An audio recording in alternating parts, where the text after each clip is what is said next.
अपरा एकादशी।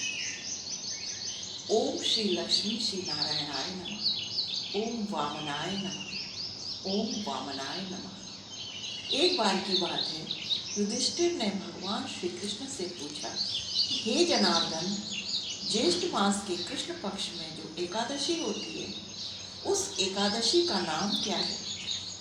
उस एकादशी के व्रत की विधि क्या है? उस एकादशी के उपवास करने से किस फल की प्राप्ति होती है? मैं उस एकादशी का महात्म्य सुनना चाहता हूँ।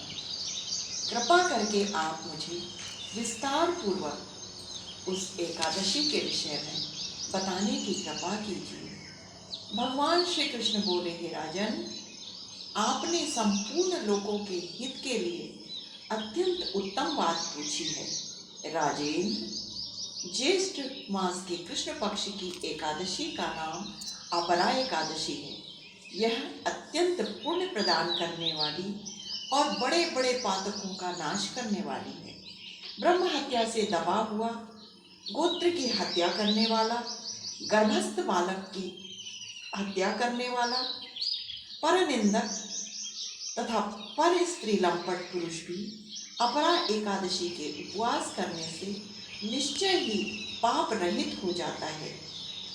जो मनुष्य झूठी गवाही देते हैं, माप तोल में धोखा देते हैं, बिना जाने ही नक्षत्रों की गणना करते हैं और कूटनीति से आयुर्वेद का ज्ञाता बनकर वैद्य का काम करते हैं, ऐसे मनुष्य नरकों में निवास करने वाले प्राणी हैं।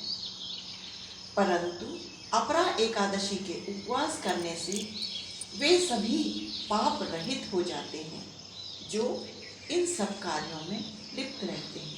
यदि कोई क्षत्रिय अपने क्षात्र धर्म का परित्याग करके युद्ध से भागता है, तो वह क्षत्रियोचित धर्म से भ्रष्ट होने के कारण घोर नरकों में पड़ता है।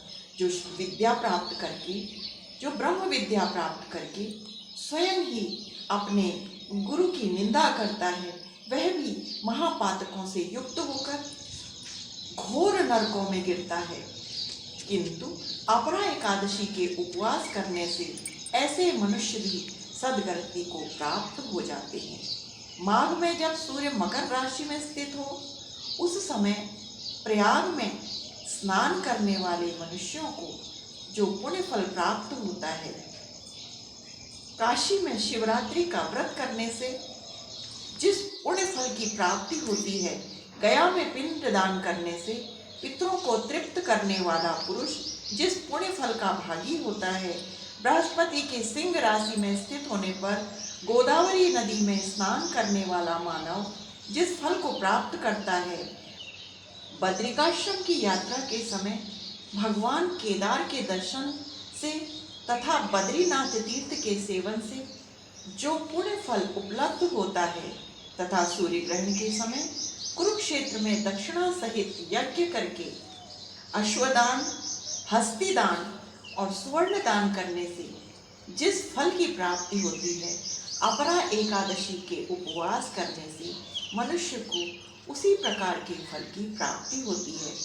अपरा एकादशी को उपवास करके भगवान वामन देव की पूजा करने से मनुष्य सभी प्रकार के पापों से मुक्त होकर भगवान श्री हरि के विष्णु लोक में प्रतिष्ठित होते हैं।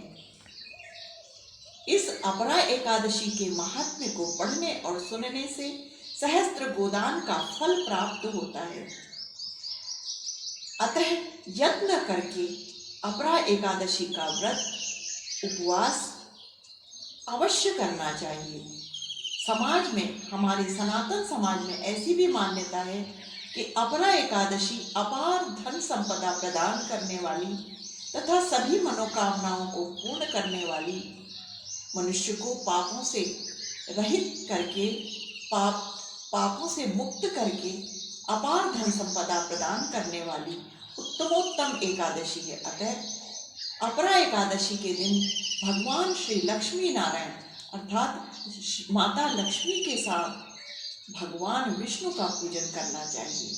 इससे मनुष्य की सभी मनोकामनाएं पूर्ण होंगी और अपार धन संपदा से संपन्न ऐश्वर्य सहित उनका जीवन होगा। ओम वामनाय नमः।